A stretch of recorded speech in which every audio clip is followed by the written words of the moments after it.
Right form of verb. ইংরেজি গ্রামারের ক্ষেত্রে রাইট ফর্ম ভার্বটা খুবই গুরুত্বপূর্ণ।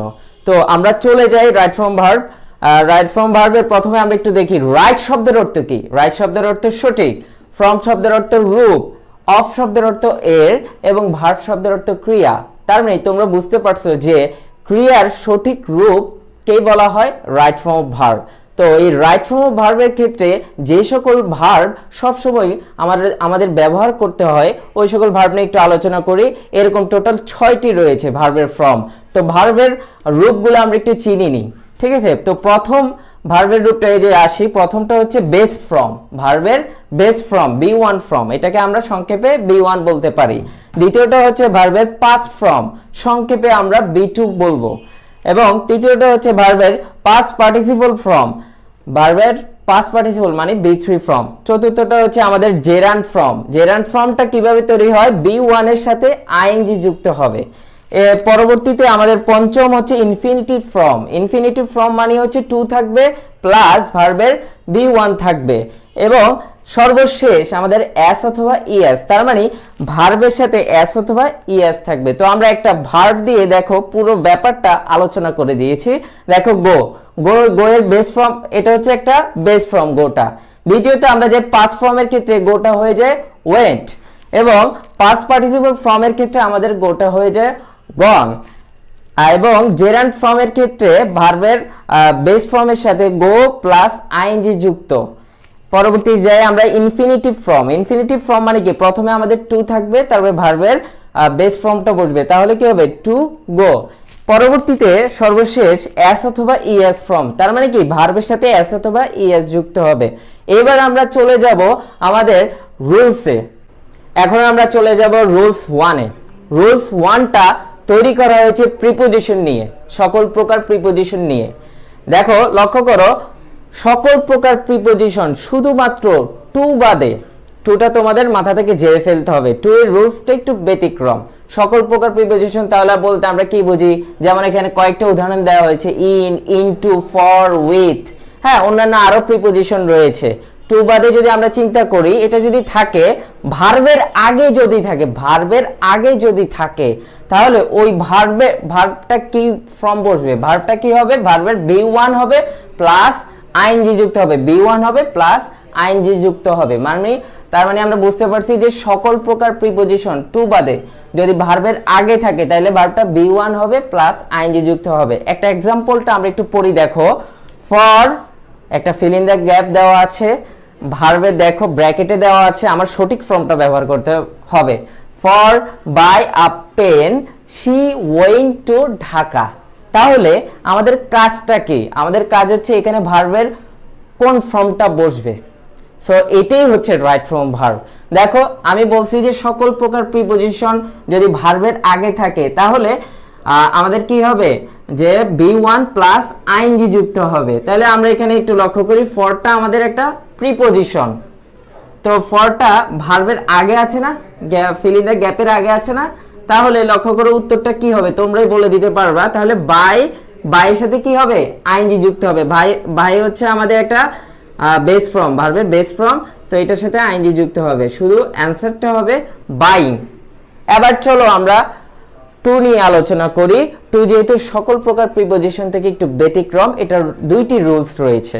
সো লক্ষ্য করো, টুর মেইন রুলসটা হচ্ছে টু প্লাস বি ওয়ান, যেটাকে আমরা ইনফিনিটিভ ফর্ম বলি, তাহলে ভার্বের যদি আমার ভার্বের আগে, আমার ফিল ইন দ্য গ্যাপের আগে যদি আমার শুধুমাত্র টু থাকে, তাহলে ভার্বের কোন ফর্মটা বসবে, বেস ফর্মটা বসবে। লক্ষ্য করো তুমি এখানে টু, তারপরে হচ্ছে fill in the gap, then by দেওয়া রয়েছে, a pen she went to Dhaka. তাহলে এটার অ্যানসারটা কি হবে, এটার অ্যানসারটা যেহেতু টু দেওয়া আছে, শুধুমাত্র টু দেওয়া আছে, তাহলে ভার্বের প্রেজেন্ট ফর্ম বসবে, বেস ফর্ম বসবে। দেখো এটা ভার্বের বেস ফর্ম, তাহলে অ্যানসারটা বাই বসবে, ভার্বের বেস ফর্মটাই বসবে। এবার আমরা চলে যাই কিছু ব্যতিক্রম টু নিয়ে, আমরা চলে যাব কিছু ব্যতিক্রম টু রয়েছে যেগুলোর সাথে যেগুলো থাকলে আমাদের ভার্বের বি ওয়ান এর সাথে আইএনজি যুক্ত হবে। এগুলো আমাদের টোটালি মুখস্থ করে রাখতে হবে। দেখো ওগুলো হচ্ছে with a view two, get used to, addicted to, be used to, look forward to, এই আমাদের পাঁচটা টু যদি থাকে তাহলে ভার্বের বি1 হবে প্লাস আইএনজি যুক্ত হবে। তাহলে লক্ষ্য করে একটা সেন্টেন্স দিয়ে আমরা একটু বুঝি। দেখো এখানে লেখা আছে কি with a view two, with a view two, feel in the gap রয়েছে এবং এখানে ভার্ব রয়েছে এবং পরবর্তী সেন্টেন্সে দেখো শি ওয়েন্ট টু ঢাকা। তো আমরা বলে দিয়েছিলাম যে with a view to, look forward to, get used to এগুলো যদি থাকে তাহলে ভার্বের বেস ফ্রম প্লাস আইএনজি যুক্ত হবে। তাহলে বাইটা হচ্ছে আমাদের বেস ফ্রম। তো বাইশ যেহেতু আমাদের বেস ফ্রম তাহলে বাইয়ের সাথে আমাদের কি বসবে, জাস্ট আইএনজি যুক্ত আমরা বসায় দিব। তাহলে এখানে প্রিপোজিশনের সম্পূর্ণ প্রিপোজিশনের রুলস আমি একটা রুলস আলোচনা করছি। এইবার আমরা চলে যাব আমাদের দ্বিতীয় রুলসে। এখন আমরা চলে যাচ্ছি মডেল অক্সিলারি ভার্ব। সকল প্রকার মডেল অক্সিলারি ভার্বের ক্ষেত্রে আমাদের ভার্বের ফর্মটা কি রকম হবে। সো আমরা একটু লক্ষ্য করি, দেখো হোয়াইট বোর্ডের মধ্যে তিনটা মডেল অক্সিলারি ভার্বের চেহারা তোমরা দেখতে পারতেছো। প্রথমত যদি আমরা জানি যে মডেল অক্সিলারি ভার্ব কোনগুলা, can, could, may, might, shall, should, will, would এগুলো হচ্ছে আমাদের মডেল অক্সিলারি ভার্ব। আর এগুলোর সাথেই সবসময় দেখা যাচ্ছে যে ভার্বের প্রেজেন্ট ফর্ম বসে বা বেস ফর্ম বসে, কিন্তু এটার ব্যতিক্রমও রয়েছে। আজকে তোমরা হয়তো বা টেনশনে পড়ে গেছো কি ব্যতিক্রমটা কি। দেখো লক্ষ্য করো, মডেল অক্সিলারি ভার্ব যদি শুধু থাকে, শুধু মডেল অক্সিলারি ভার্ব যদি থাকে তাহলে আমাদের ভার্বের বেস ফর্মটা বসবে। যদি মডেল অক্সিলারি ভার্বের পরে যদি আমার ফিল ইন দ্য গ্যাপটা থাকে তখন আমাদের ভার্বের বেস ফর্ম বসবে। কিন্তু লক্ষ্য করো মডেল অক্সিলারি ভার্বের সাথে যদি আমাদের বি থাকে তাহলে ভার্বটা হয়ে যাবে ভার্বের পাস্ট পার্টিসিপল ফর্ম হবে, মানে বি3 হবে। এবং আমাদের তৃতীয় রুলসটা হচ্ছে মডেল অক্সিলারি ভার্বের সাথে যদি হ্যাভ থাকে তাহলে কি হবে, তাহলেও সেম একই জিনিস, ভার্বের পাস্ট পার্টিসিপল ফর্ম হবে, বি3 হবে।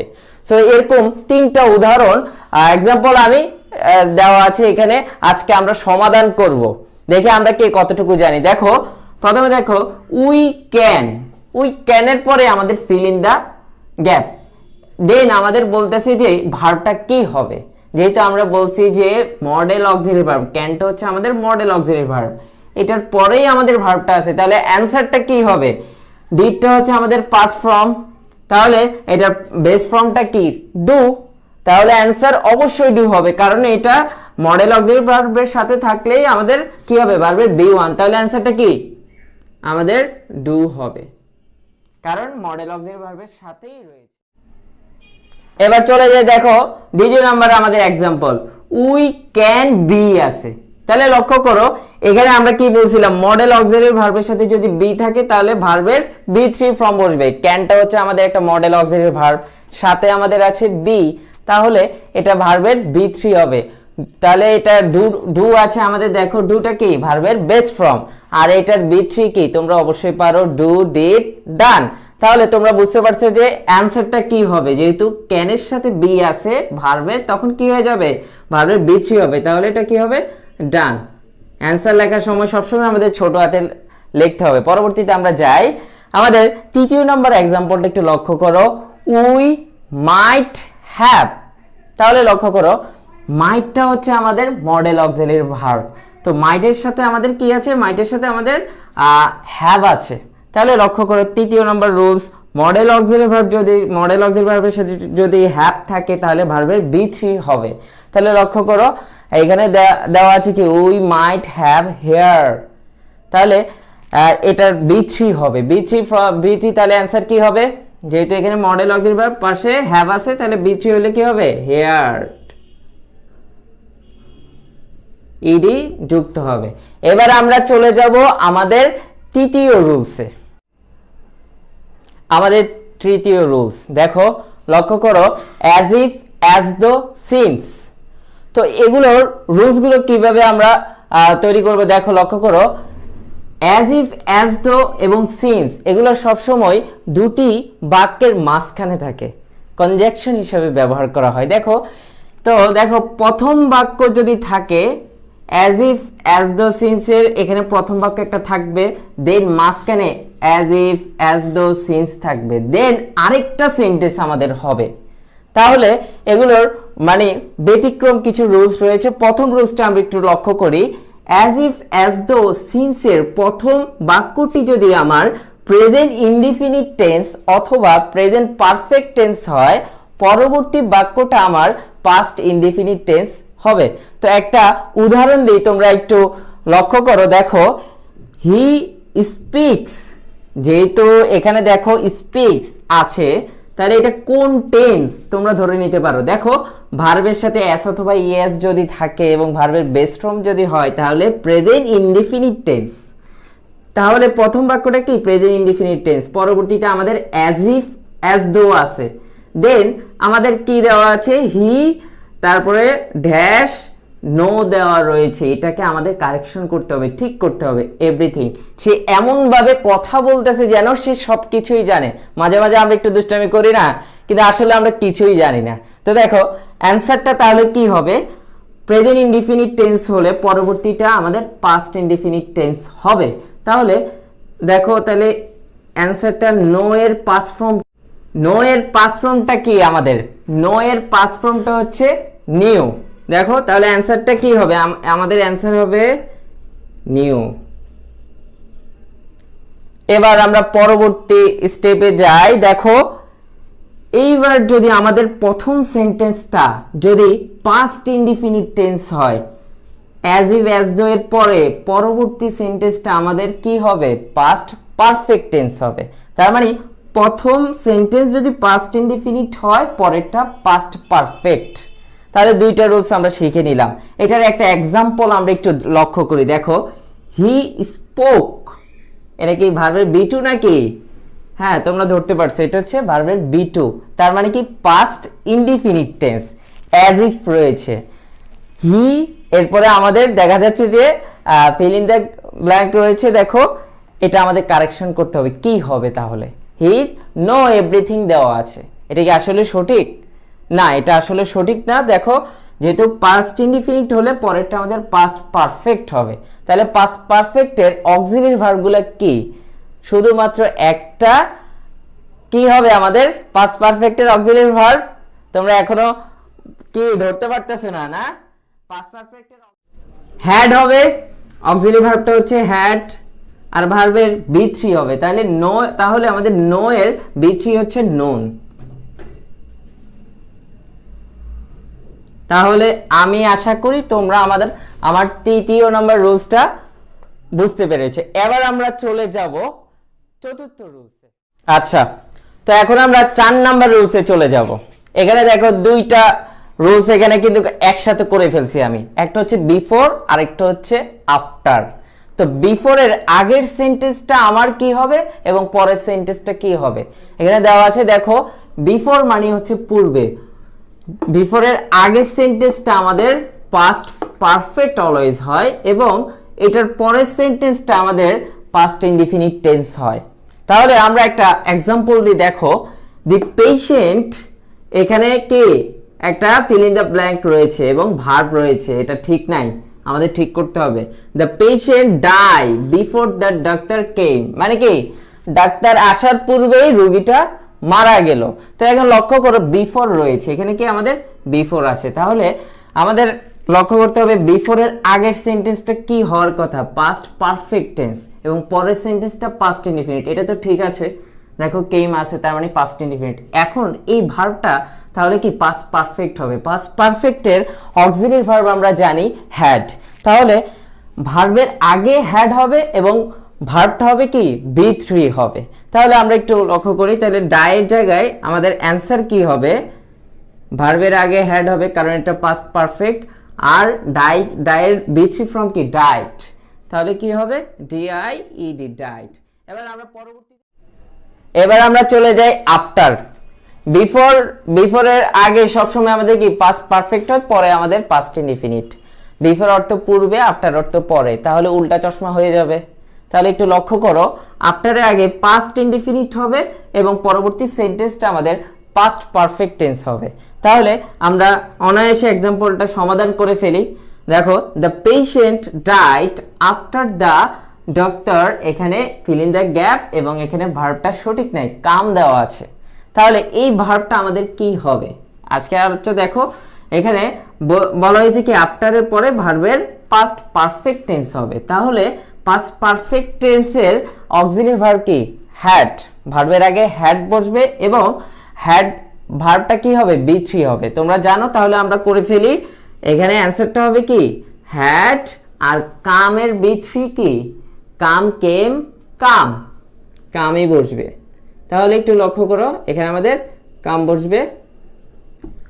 এইবার আমরা আমাদের সর্বশেষ রুলস, পঞ্চম রুলসে চলে যাব। তো পঞ্চম রুলসে আমরা এখন চলে যাই। পঞ্চম রুলস, ইট ইজ টাইম এবং ইট ইজ হাই টাইম। এটারও দুইটি রুলস রয়েছে। আজকে আমরা ওই রুলসগুলো একটু শিখে নিই। দেখো, প্রথমটা ইট ইজ টাইম এবং ইট ইজ হাই টাইমের পরে যদি আমার ভার্ব দেওয়া থাকে, অন্য কিছু যদি না থাকে, তাহলে ভার্বের বেস ফর্ম হবে। তাহলে একটা এক্সাম্পল একটু লক্ষ্য করি। দেখো, আমাদের এখানে কি দেওয়া আছে? ইট ইজ হাই টাইম, লক্ষ্য করছো?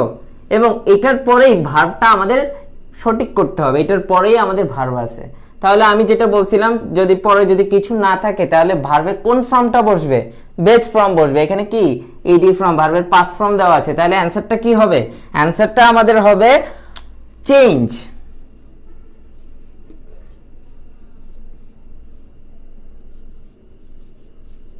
পরবর্তীতে তো হিজ ব্যাড হ্যাবিট, এটা আমাদের এত জরুরি না। তো পরবর্তীতে আমরা একটু লক্ষ্য করি দ্বিতীয় রুলসটা এটার, ইট ইজ টাইম এবং ইট ইজ হাই টাইমের পরে যদি আমাদের সাবজেক্ট থাকে, সরাসরি যদি ভার্ব না থাকে, সাবজেক্ট যদি থাকে, তাহলে ভার্বটা পরবর্তীতে ভার্বটা আমাদের বি2 হবে, পাস্ট ফর্ম হবে। তো একটু লক্ষ্য করে দেখো, দেখো এক্সাম্পল একটা, ইট ইজ টাইম, দেন আমাদের দেওয়া আছে একটা সাবজেক্ট। তাহলে এটা হচ্ছে আমাদের সাবজেক্ট। তাহলে সাবজেক্ট যদি থাকে, পরবর্তী ভার্বটা কি হবে? পাস্ট হবে। এখানে কি পাস্ট দেওয়া আছে?